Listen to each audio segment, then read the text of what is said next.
Hello there, it's me, Sari, and I'm here today to give you a video about two tags actually that I made for the Wild Bunch here on YouTube, but it's the Wild Orchid Crafts that I actually designed for. So let's see what I've got here. I have started off by taking a piece of black paper for both of these as a background, and then I have put an old book's page in the background like so. And then I have taken some corrugated cardboard and inked it up a little bit here and there, torn it here and there to give it an old looking vintage kind of weathered and torn look. And I did the same thing on both, but accidentally, because I did this tag first and I felt like making another one because I did fancy how it turned out. So I started making another one, but I didn't really pay attention to in which direction the corrugated pattern went. So it's a question of what you prefer, really. I think I do like them to be horizontal, but it's alright also on the vertical. Oh, sorry, vertical, horizontal. Just keep making that same mistake all over again. So I'm going to talk you through this one first, and then I'm just going to give you a couple of hints on how I came up with some new ideas with this one. So I've put an octagon lace here, or it's a honeycomb die cut actually that I put here, and I have cut it to look a bit irregular here. And then I've got a big pocket watch die cut in the background, and I've got a couple of other cogs here as well. Some of them are inked or painted with either stain colors or just acrylic paints. Just going to show you how nicely they shimmer. And then I decided on going mad with some beautiful flowers from Wild Orchid Crafts. So the big pink roses here, they are called Pink Mist Trellis roses. And they are 35mm in diameter. And the code for that is MKX273. And then I went ahead using those rustic red open roses that are 20 centimeters, oh, I'm sorry, millimeters in diameter, and the code for that is MKX267. And then to finish things off, I made use of these small burnt umber roses that are 15 millimeters in diameter, and the code for that is MKX274. So those are the flowers that I concentrated on this time. I also made use of a piece of black lace, and that one is called Black Guipure lace, and the code for that is MKX597. And I just glued it back on the back side there with a glue gun. And everything is glued down with a glue gun except for the papers, which I have used a tape gun for.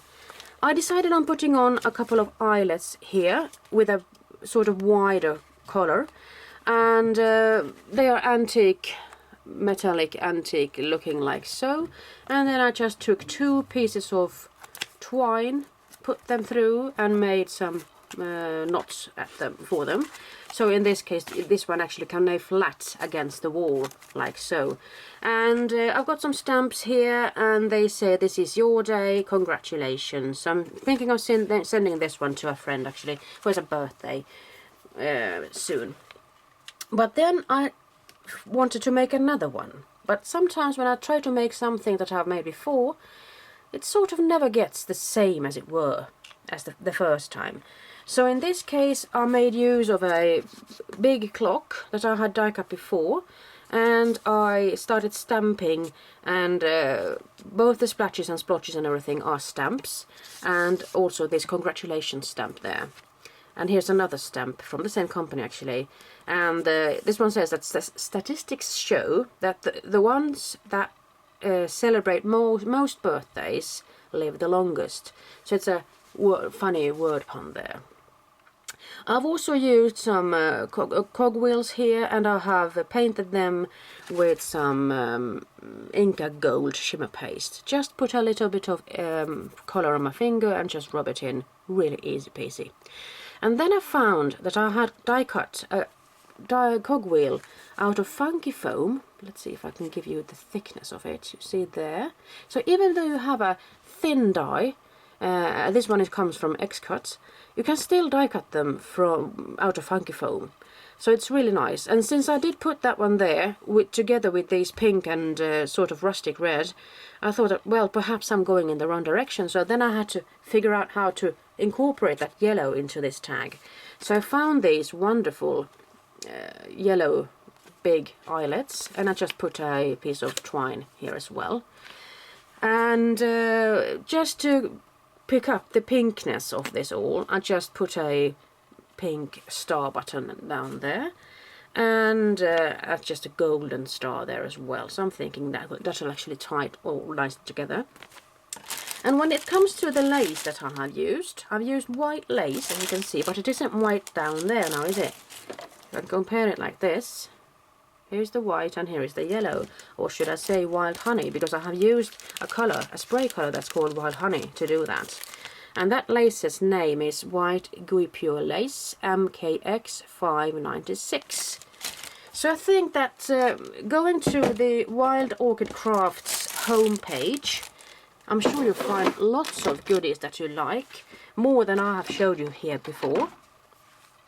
But I'm just thinking that making tags like these, they really make my day, I must say. So sometimes when I haven't done some crafting for a while, I always find it most pleasurable to start working on a tag, because they are sort of quick to work with. I like the vertical lengthiness of it and so forth. But I'm just going to give you one more tip before I leave you. You see that I started off using those beautiful pink roses there, and on this one I actually decided on putting some ink on it, so it would actually pop up even more. And I decided on going for the same technique with these, and I left this one here so you could see the difference after and before. And how I did the colouring, I just took some distress ink. This one is called Victorian Velvet, and I'm taking my ink blending tool and I'm just dragging it on like this. Nothing more to it, but it gives you a nice detail, a nice effect, and you sort of can get life to your one-coloured flowers in this way. You could of course spray on them, but then again the spray has its own way really of going here and there. So I have more control over this. I could of course put some distress stickles or something, or perhaps just regular stickles I could. Let's see, I sort of fancy these one-coloured. So there is a diamond, and since this is sort of see-through but lots and lots of sparkle, I could actually go in. Let's see if I can get this to work, because I haven't used this in a while. So if I just could put some glitter here and there, that will also pick up and make the roses look even prettier than they are from the get-go. You could also put some glitter on the regular ones that you haven't done anything to. So just put some glitter here and there, and when it's dry, it'll give you a really nice result. Just look at that glimmer and sheen there. Really nice and pretty. So that's what I'm going to do with all of these roses. And with this, I'm going to sign off, and I hope that you're going to make your own tags, because I do like tags, I must say. So, here's a bye-bye from me for the Wild Bunch. Sari is my name. Bye-bye.